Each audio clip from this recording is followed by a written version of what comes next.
Hi guys， 今天你有好好吃饭吗？我做了一道清爽可口的芦笋炒蛋，芦笋的清脆搭配鸡蛋的鲜香，像极了今天的天气，微风不燥，阳光正好，舒服极了。在夏日的午间，能静静地享受一份美好的食物，简直不要太棒了。这道菜你一定要试试哦。今天我们会用到芦笋、鸡蛋、小米辣和小葱。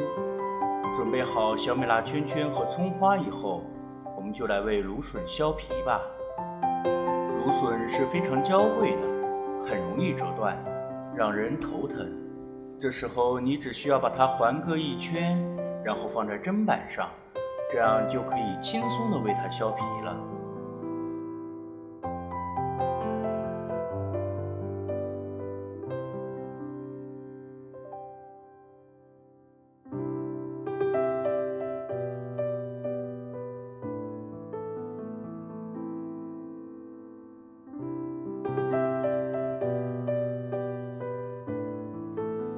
炒鸡蛋的时候，当蛋液一入锅就可以开始炒了。在蛋液将凝未凝的时候，把鸡蛋堆起来，这样炒出来的鸡蛋口感蓬松而柔软，可好吃了。这道菜仅只需要生抽和盐调味就可以了。斜刀切出来的芦笋是非常容易入味的。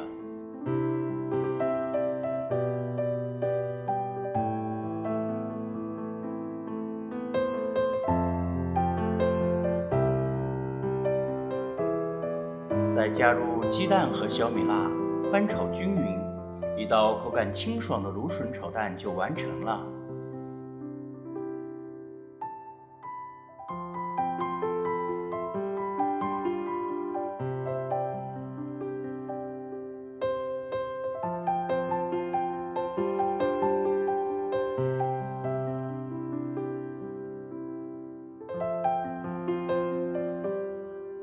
可口的食物，温润的荷叶茶，可爱的猫咪，时光悄然掠过，如清风般温柔，让人欢喜。我所喜欢的岁月，大抵就是这样吧。好了，我的肚子已经开始咕噜咕噜地叫了，我要开始吃饭喽。